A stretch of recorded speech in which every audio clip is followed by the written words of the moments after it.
ত্রিকালদর্শী মুক্ত মহামানব শ্রী শ্রী লোকনাথ ব্রহ্মচারী বাবা 1137 সনের পূর্ণ লগ্নে এই ধরাধামে তিনি আবির্ভূত হয়েছিলেন। আর তিনি 1147 সনে গৃহত্যাগ করেছিলেন। ভগবান গাঙ্গুলির সঙ্গে তার সাধন পথের যাত্রা শুরু হয়। গুরু ভগবান গাঙ্গুলির আবির্ভাব স্থানে যাওয়ার আমার সৌভাগ্য হয়েছিল। ভগবান গাঙ্গুলির আবির্ভাব ভিটে এখনো আছে ভারতের পশ্চিমবঙ্গের উত্তর 24 পরগনা জেলায়। বর্তমানে এটি পড়েছে কচুয়া গ্রামে। এবং বাল্য সঙ্গী বেনি মাধবের জন্ম ভিটে দর্শন করার আমার সুযোগ হয়েছে। 1147 সনে গৃহত্যাগ করলেন গুরু ভগবান গাঙ্গুলির সঙ্গে। ভজনের যাত্রা শুরু হয় বাবার। তারপর 123 বছর তিনি পাহাড় পর্বত জঙ্গল হিমালয় দেশ থেকে দেশান্তর কঠোর থেকে কঠোরতর তপস্যা করেন। 123 বছর বাবা তার একটি বাণীতে বলেছিলেন, আমি শত শত বছর ধরে পাহাড় পর্বত হিমালয় অতিক্রম করে যে কৃচ্ছ সাধন করে ভজন সম্পদ সঞ্চয় করেছি, আমার সন্তানেরা বসে বসে তার সুফল গ্রহণ করবে। 123 বছর কঠোর থেকে কঠোরতর তিনি সাধনা করেন। তারপর গুরুদেব নির্দেশ দিলেন যে তোমার জীবন তো ধন্য হলো লোকনাথ, এবার জগতের কল্যাণ সাধন করার জন্য তোমাকে ব্রতী হতে হবে। এই জায়গা থেকে একটা চমৎকার শিক্ষা আমাদের গ্রহণ করতে হবে। যে কথাটা চৈতন্য চরিতামৃতে শ্রী কৃষ্ণ দাস কবিরাজ গোস্বামী পাদ জানালেন, ভারত ভূমিতে মনুষ্য জন্ম হইল যার, জনম সার্থক করি করো পরের উপকার। পরের উপকারটা কখন? একজন সাধক পরের উপকার কখন সাধন করবেন? জনম সার্থক করি করো পরের উপকার। নিজের জীবন সার্থক না করে কখনো একজন সাধক পরের উপকার সাধন করতে যাবে না। আজকাল শাস্ত্রের এই কথাটিকে আমরা যথাযথভাবে হৃদয়ে লালন করতে অনেকেই পারি নাই। আমরা অনেকেই নবীন অবস্থাতেই আমরা প্রচারে বের হয়ে যাই। নবীন ভক্ত এখনো তার পূর্ব স্মৃতি খাদ্য অভ্যাস এই স্মৃতি রয়ে গেছে। পূর্ব তামসিক রাজসিক গুণের যে আধিক্য চিত্তের মাঝে বর্তায় রয়েছে, আমরা তাকে জপমালা গ্রন্থ দিয়ে পাঠিয়ে দিই, যাও প্রচার করে আসো। কি প্রচার করবে সে? প্রচারটা কি করবে? জনম সার্থক করি করো পরের উপকার। 123 বছর বাবা সাধনা করে তিনি যখন সিদ্ধি প্রাপ্ত হলেন, তখন গুরুদেব তাকে আদেশ করলেন, যাও জগতের কল্যাণ সাধন করো। আমাদের জগৎগুরু প্রভুপাদ শ্রীল ভক্তি সিদ্ধান্ত সরস্বতী গোস্বামী ঠাকুর মায়াপুরে চৈতন্য মঠ যখন প্রতিষ্ঠা করেন, সেখানে তিনি কোটি নাম সংকল্প করেছিলেন করার জন্য।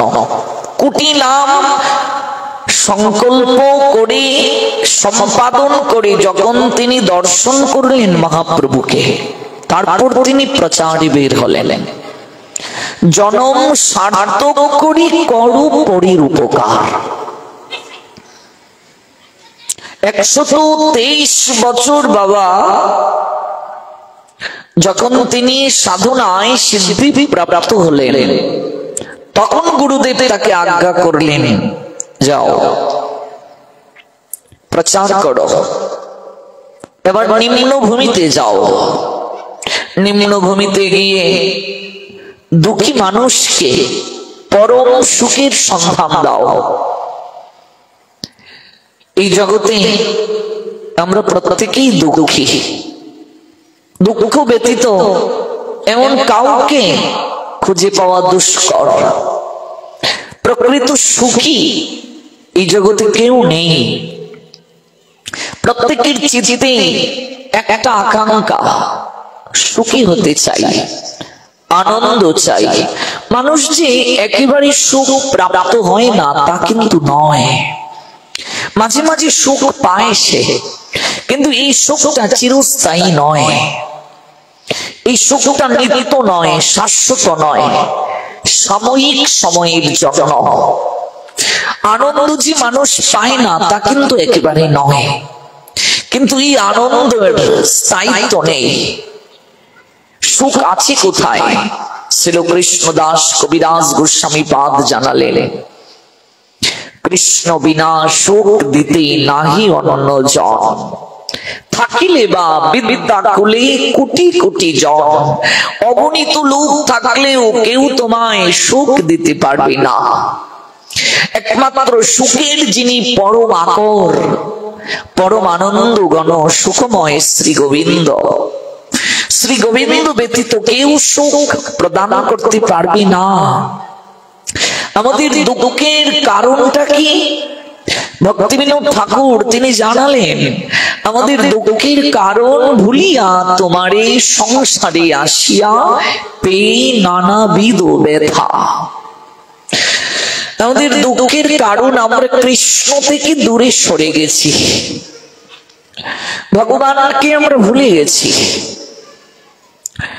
বিন্দুকে কেন্দ্র করে যেমন বৃত্ত অঙ্কিত হয়, বিন্দু ছাড়া যেমন বৃত্ত অঙ্কন সম্ভব নয়, সংসার বিন্দু ভগবানকে কেন্দ্র করে আবর্তিত হবে। ভগবান বিন্দুকে কেন্দ্র করে সংসার চক্রে যে আবর্তিত হবে না, এই চক্রব্যূহ থেকে বের হওয়ার তার পক্ষে অসম্ভব, অভিমন্যুর মতো অবস্থা তার হবে। আমরা এই সংসার চক্রে প্রবেশ করেছি, বের হবার রাস্তা জানি না। সাধুগণ আসেন, ওনারা এসে আমাদের মুক্তির মার্গ দেখিয়ে যান, রুচি নেই অনেকের। এজন্য মহাজন আক্ষেপ করে বললেন, সংসারে মজিলে গৌরাঙ্গ ভুলিলে। দেখুন বারংবার মহাজন একটা কথাই বলছেন, ভুলে গেছি আমরা, না শুনিলে সাধুর কথা। ইহকাল পরকাল দুকাল খুয়াইলে খাইলি আপন মাথা। আমরা বের হবার রাস্তা জানি না, কি জানাবেন? গোবিন্দ জানালেন, তত দ্রষ্টার নৈকট্যে যাও, তদ্বিদ্ধি প্রণিপাতেন পরিপ্রশ্নেন সেবয়া। উপদেক্ষন্তি তে জ্ঞানম জ্ঞানীন ততত্বদর্শিনঃ। একমাত্র তো ততত্বদ্রষ্টাই পারেন আমাদেরকে ওই কূপ থেকে উদ্ধারের পথ দেখিয়ে দিতে, ওই চক্রব্যূহ থেকে বের হওয়ার রাস্তাটা দেখিয়ে দিতে। আর সেই ততত্বদ্রষ্টা আমাদের জানিয়ে গিয়েছেন, কৃষ্ণ প্রেম ধন বিনা ব্যর্থ দরিদ্র জীবন। এই মৃত্যু কূপ থেকে একমাত্র উদ্ধারের জন্য প্রয়োজন কৃষ্ণ প্রেম ধন। তিনি পারেন আমাদের উদ্ধার করতে। ভক্ত সুরদাস জন্মান্ধ ছিলেন, তিনি বৃন্দাবনে ভজন করতেন, প্রিয়া প্রীতমের ভজন। রাধারানীর একটা নাম প্রিয়া, গোবিন্দের একটি নাম প্রীতম। জন্মান্ধ ছিলেন তো, দক্ষিণ ভারতে তার জন্ম। একদিন তিনি একটা কূপের মাঝে পড়ে গিয়েছিলেন, চোখে যেহেতু দেখতে পান না, একটা কূপে পতিত হয়ে গেছেন। কূপে পতিত হয়েই তিনি অজুর ধারায় অশ্রু বিসর্জন করছেন আর কাঁদছেন, অজুর ধারায় কাঁদছেন, ডাকছেন শ্যামসুন্দর গোবিন্দকে। পাশ দিয়ে জনৈক একজন ভক্ত পায়চারি করে হেঁটে যাচ্ছেন। আর্তনাদ শ্রবণ করতে পেরে সুরদাসের নৈকট্যে এসে বলছে, কি গো, কূপে পড়ে গেলে, উঠতে পারছো না? আমার হাতটা ধরো, আমি তোমায় সাহায্য করছি। সুরদাস বললেন, তুমি কে? তুমি কি শ্যামসুন্দর গোবিন্দ? লোকটা বলছে, শ্রী বিষ্ণু। কি বলছো তুমি? আমি তো তার দাসানুদাস হওয়ারও যোগ্য নই, তুমি কি আমায় কূপে ফেলেছ? জনৈক ভক্ত সহযোগিতা করতে গিয়েছিলেন, এরকম কথা শুনে মনে মনে ভাবছেন, লোকটা হয়তো পাগল, আমি সহযোগিতা করতে গেলাম আর কি উদ্ভট প্রশ্ন করছে আমার নৈকট্যে, আমি কেন তোমায় কূপে ফেলতে যাব? তাহলে তুমি যেহেতু আমায় ফেলুনি, তুমি কেন তুলবে? যাও। অজুর ধারায় কাঁদছেন, নয়নের নীরে বক্ষ ভাসিয়ে কাঁদছেন। গোবিন্দের আসন কম্পিত হলো। স্বয়ং প্রেমময়ী গোবিন্দেরই উদ্বেগ জানতে চাইলেন, কি হয়েছে প্রাণনাথ, তোমাকে খুব বিষণ্ণ দেখাচ্ছে। আমার এই ভক্ত কূপে পড়ে গেছে, খুব কাঁদছে আমার জন্য, আমাকেও সঙ্গে নিয়ে চলো, আমাকে এক্ষুনি তার নৈকট্যে যেতে হবে প্রিয়া। প্রেমময়ী বলছেন, আমাকেও সঙ্গে নিয়ে চলো। শ্যামসুন্দর গোবিন্দ গিয়ে দণ্ডায়মান হলেন। সুরদাস এত মধুর সুরে ডাকছেন, চারিদিক যেন সুগন্ধে। সুরদাসের নাসিকায় কিছুটা প্রতিভাত হলো, সুগন্ধে আপ্লুত হয়েছে, মৌ মৌ করছে চারিদিক। সুরদাস এবার আর প্রশ্ন করছেন না, তুমি কে, বুঝার আর বাকি রইল না। ডাকছেন, সুরদাস। সুরদাস এক বাক্যে বললেন, শ্যাম সুন্দর, এতদিন পর বুঝি করুণা হলো? গোবিন্দ বলছেন,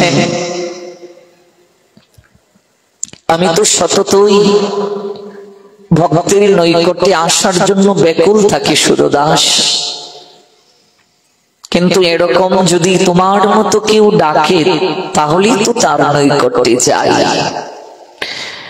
সংসারটাও এরকম কূপ, আমরাও পড়ে গেছি কর্মে বিস্মৃতির কারণে।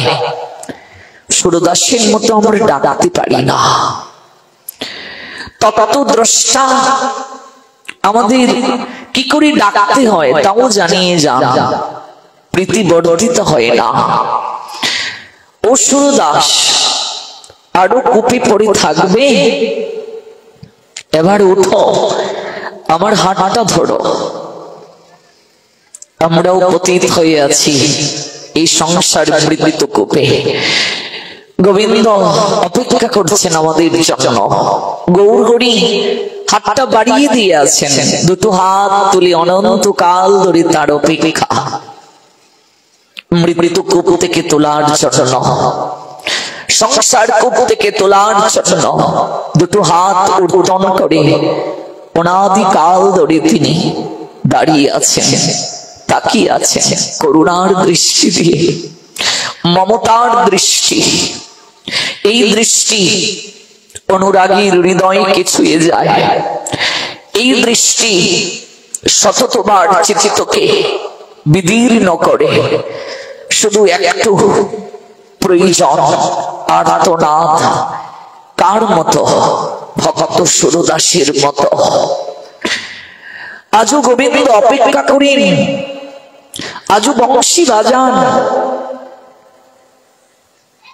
আমাদের সেই কর্ণ নাই শ্রবণের। আজও গোবিন্দ আহার গ্রহণ করেন, রঘুনন্দনীর মতো আমরা তাকে লাড্ডু খাওয়াতে পারি না। শুষ্ক পুষ্পের মালা গ্রাম নেই, শুকিয়ে গেছে। কত আগে গেঁথে রেখেছিলেন সবরি, সেই মালাই গলায় পরলেন রঘুপতি রামচন্দ্র। কিসের জন্য? পুষ্পের গ্রাম নেই, সতেজ পুষ্প আমরা গোবিন্দকে দেই। বাজার থেকে সবজি কিনতে যাই, সর্বপ্রথমেই বলি যে সবজিটা ভালো সেটি দাও। পুষ্প মালা গেঁথে গোবিন্দের জন্য নিয়ে যাব মন্দিরে, সবচেয়ে সতেজ পুষ্পটা, ফ্রেশ, সেই পুষ্পটা দিয়ে আমরা মালা গাঁথি। ফলমূল ক্রয় করব, বাজারে গিয়েছি, টাটকা ফলটা দাও। টাটকা ফল, টাটকা সবজি, টাটকা পুষ্পের মালা, সবকিছু টাটকা। ভগবানের জন্য নেব, তাও টাটকা। একবার নিজের বিবেককে প্রশ্ন করি না। গোবিন্দ টাটকা ফুলের মালা গলায় পরলেন, টাটকা ফলটা গ্রহণ করলেন, টাটকা সবজিটা নৈবেদ্যে দেয়া হলো, গ্রহণ করলেন। কিন্তু গোবিন্দ যেন আমাদের বলছেন, সকল কিছুই টাটকা দিলে আর তুই বাসি হয়ে আমার কাছে এলে। সকল কিছুই টাটকা, কিন্তু একবার দর্পণে তাকিয়ে দেখ তোর শরীরের দিকে। সকল কিছুই টাটকা, কিন্তু তোর শরীরটা যে বাসি হয়ে গেছে রে, জীর্ণ হয়ে গেছে, যৌবন শক্তি ফুরিয়ে গেছে। এই শরীর তো আমি চাই না রে, আমি চাই টাটকা শরীর। সকল কিছু গোবিন্দের জন্য টাটকা দেই, কিন্তু নিজে বাসি। প্রসাদ শুরু করো মা, আর একটু দায়িত্ব শেষ হোক, আর একটু কর্তব্য শেষ হোক, আর একটু বয়স হোক, এখনো যে দায়িত্ব রয়ে গেছে। সব ক্ষেত্রে টাটকা, আর নিজে বাসি হয়ে যাই ভগবানের কাছে। নিজে যাই সময় হারিয়ে, নিজে যাই জীর্ণ হয়ে। সুরদাস বলছেন, শ্যাম সুন্দর এতকাল পর এলে। শ্যাম সুন্দর বললেন, আমি তো সতত অপেক্ষা করি আসার জন্য, কেবল চাই একটা ডাক। তুমি যখন আমায় ডাকলে শ্যাম সুন্দর, আমি স্থির থাকতে পারিনি। ওই ডাকটা কেবল প্রেষণ। অনন্তময় এমন করে কৃপা প্রদান করার জন্য অপেক্ষমান আমরা অনুভব করতে পারছি না। ওই অনুভবের জন্যই সাধু সঙ্গ। শুনতে থাকো সাধু মুখে হরি কথা, শুনতে শুনতে চেতনা মার্জন হবে, শুনতে শুনতে একদিন অনুভব হবে। সময় গেলে হয় না।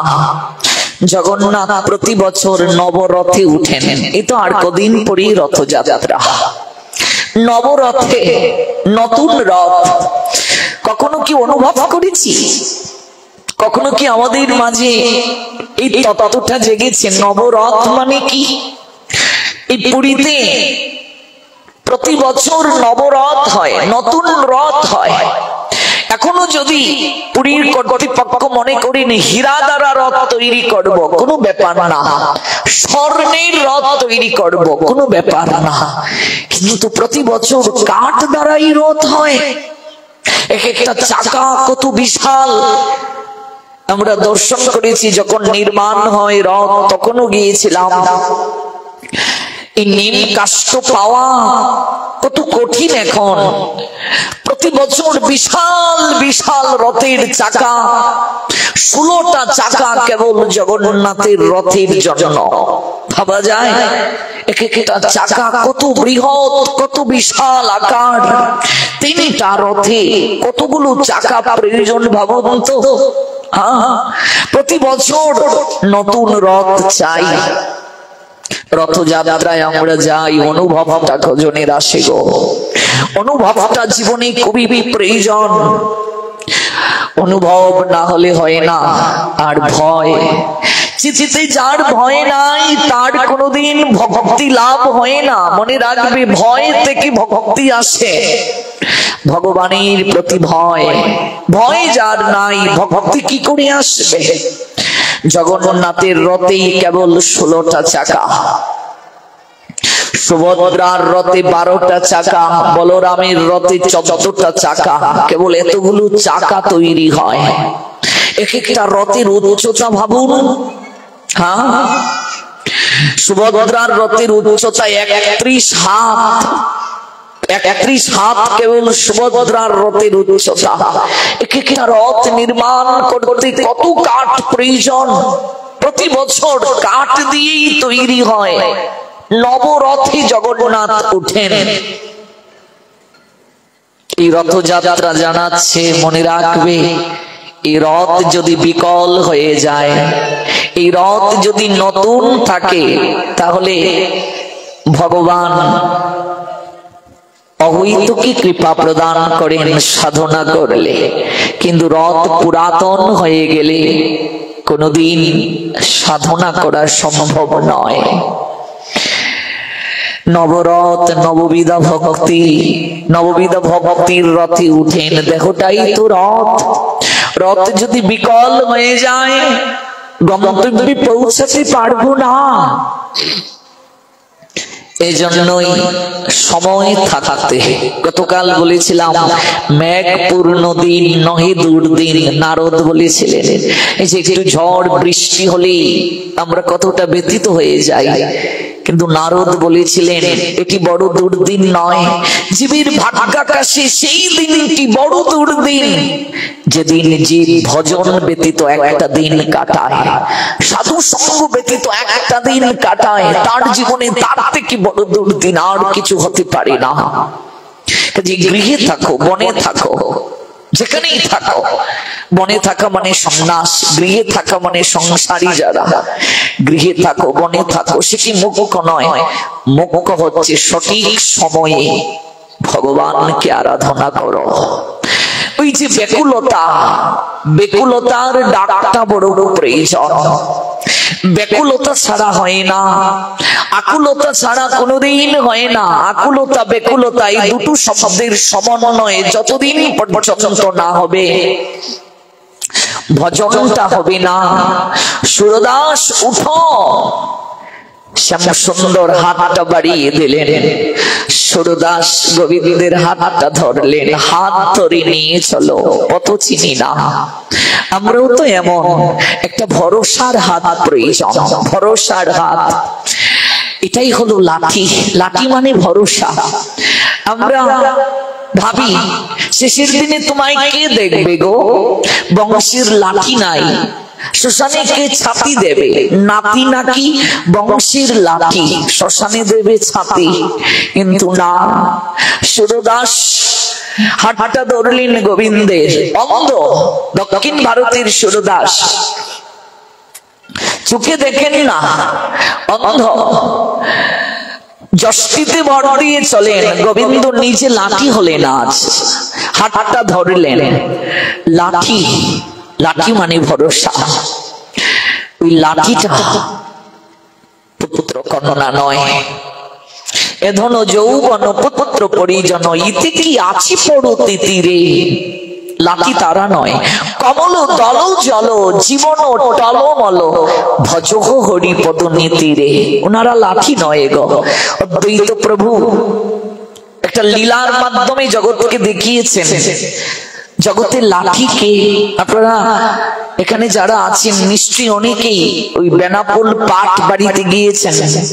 দেখবেন পাট বাড়িতে প্রবেশ করতেই, একেবারে প্রবেশ করলেন, বাদিকে দেখবেন একটা বৃক্ষ রয়েছে, তমাল বৃক্ষ, বিশাল আকার বৃক্ষ। এই বৃক্ষটা স্বয়ং অদ্বৈত প্রভুর স্বহস্তে রোপণ করা। তখন জগাই মাধাই উদ্ধার হয়ে গেছেন, চাপাল গোপাল উদ্ধার হয়ে গেছেন। 11 জন পার্শ্বদকে নিয়ে ওই বেনাপুলের জঙ্গল, তখন চারিদিকে কর্দমাক্ত অন্ধকারাচ্ছন্ন, লোকালয় ছিল না, ইষ্ট গোষ্ঠী করছেন তারা বসে। গৌরানা ঠাকুর অদ্বৈত আচার্যের চিঠিতে তখন এই ভাবনাটা জাগলো, আহা, আমার গৌরহরি যদি এখানে থাকতেন না জানি কত আনন্দ হতো। ভক্ত সতত ভগবানের চিন্তা করে, যেখানেই থাকে অন্য কোনো চিন্তা করে না। সাধু সঙ্গটা জীবনে কেন দরকার? কারণ বৈষ্ণব সঙ্গীতে মন আনন্দিত অনুক্ষণ সদা হয়ে কৃষ্ণ প্রসঙ্গ।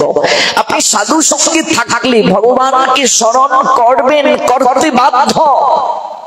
মন্দিরে আসলে আপনি কুচিন্তা করতে পারবেন না, কারণ এখানের পরিবেশ, এখানের আবহাওয়া, এখানের বাতাসটা পর্যন্ত একটা শক্তি বহন করে, এতটা শক্তি বহন করে। এখানে যখন আমরা বসি কিছুটা সময়ের জন্য সংসার থেকে আমাদেরকে অনেক দূরে নিয়ে যায়, মনটা কিছুটা সময়ের জন্য সংসার থেকে দূরে চলে যায়। কতটা যে আমরা স্বস্তি পাই, হালকা অনুভব করি। বোঝা যেন নাই, স্ত্রীর বোঝা, স্বামীর বোঝা, সংসারের বোঝা, ব্যবসার বোঝা কিছু নাই। এই কিছুটা সময় যতক্ষণ সাধু সঙ্গে থাকি কত হালকা হয়, ভগবানের কাছে থাকি। ওই জায়গা থেকে যখন বের হই, গেট পার হয়ে যাই, নানান চিন্তা এসে আবার গ্রাস করে। এই জন্য সাধু সঙ্গটা বড় দরকার। যত বেশি সাধু সঙ্গে জীব থাকবে তত সে ভগবানের নৈকট্যে থাকবে। অদ্বৈত আচার্য প্রভু তাই মনে মনে ভাবছেন, আমার প্রভু যদি থাকতেন কত না আনন্দ হতো। দেবর্ষি নারদকে উদ্দেশ্য করে গোবিন্দ একটা চমৎকার শ্লোক বলেছিলেন, নারদ আর কোথাও আমায় খুঁজে পাও নাই পাও, একটি জায়গায় আমাকে নিশ্চয়ই পাবে, সতত আমি বিরাজ করি সেই জায়গায়। নারদ প্রণাম দিয়ে বলেছিলেন, প্রভু জায়গাটা কোথায় একটু বলো, আমি জগৎ জীবকে জানিয়ে দেব, তুমি কৃপা করে বলো কোথায় সেই জায়গাটা। গোবিন্দ বলেছিলেন, আমার সাধুগণ যেখানে বসবে আমার গুণকীর্তন করবে, আর কোথাও পাও না পাও অন্তত সেই জায়গাটায় আমাকে পাবেই পাবে।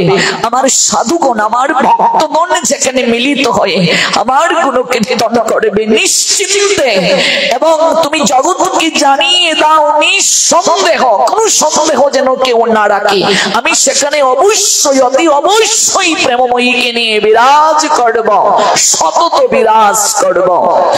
এই একটি জায়গা যেখানে আমায় পাবেই পাবে, সেই জায়গাটা হলো আমার ভক্তগণ যেখানে মিলিত হয়ে আমার গুণ মহিমা কীর্তন করবে। অদ্বৈত আচার্যের মনে বাসনা জাগলো, আমার গৌর হরি, আমার মহাপ্রভু যদি এখানে থাকতেন। অদ্বৈত আচার্যকে বলা হয় গৌর আনা ঠাকুর। গৌরকে জগতে তিনি আনয়ন করেছিলেন। মনে মনে যখন এই চিন্তাটা করলেন, সঙ্গে সঙ্গে প্রেমের ঠাকুর গুরাচাঁদ সেই জায়গায় এসে আবির্ভূত হয়ে গেলেন। সঙ্গে সঙ্গে অদ্বৈত আচার্য চোখটা মেলে তাকিয়ে দেখছেন স্বয়ং গৌর হরি সেখানে দাঁড়িয়ে আছেন। অদ্বৈতের কি আনন্দ! নাচতে শুরু করলেন অদ্বৈত আচার্য প্রভু। 125 বছর অদ্বৈত আচার্য জগতে প্রকট ছিলেন। তিনি একটা শুকনা তমাল গাছের ডাল, সেটাকে লাঠি রূপে ভর দিয়ে দাঁড়িয়েছিলেন সেই জায়গায়। তখন বৃদ্ধ অদ্বৈত আচার্য লাঠিটা তিনি ওই পঙ্কিল জায়গায়, পঙ্কিল মানে কাদা, কাদার মাঝে পুঁতে দিলেন। পুঁতে নাচতে শুরু করলেন, গৌর এসেছে, আমার গৌর এসেছে, আমার গৌর এসেছে, নাচতে শুরু করলেন। চারিদিকে কি আনন্দ! গৌর হরি প্রেমালিঙ্গন দিলেন অদ্বৈত আচার্যকে। যাওয়ার সময় গৌর হরি অদ্বৈতকে বলছেন নারা। অদ্বৈত প্রভুকে মহাপ্রভু নারা ডাকতেন। সাধনায় নাড়িয়ে দিয়েছিলেন আসনটা। ও নারা, তোমার লাঠিটা নেবে না? ওই যে তুমি পেকের মাঝে পুঁতে রাখলে। সজল নয়নে টপ টপ করে অদ্বৈত আচার্যের চোখ দিয়ে সেদিন জল ঝরছিল। গৌর হরির দিকে তাকিয়ে বললেন, তুমি যে আমার হাতটা এসে ধরলে গৌর হরি, এই যে ভরসার হাত, এটাই তো লাঠি। তুমি যখন থাকো তখন কি আর জগৎ জীবের কোনো লাঠির প্রয়োজন হয়? তুমি যার জীবনে থাকো তার কি শেষের দিনে লাঠিতে ভর দিতে হয়? তার কি ভরসার প্রয়োজন হয়? আমার তো লাঠির আবশ্যকতা নেই গৌর হরি। তুমি যার জীবনে থাকো তার জীবনে ভরসার স্থল হয়ে যায়। আমার যষ্টির প্রয়োজন নেই, আমার লাঠির প্রয়োজন নেই, তুমি তো আমার লাঠি। এই বলে হাতটা ধরলেন গৌর হরির দ্বৈত আচার্য।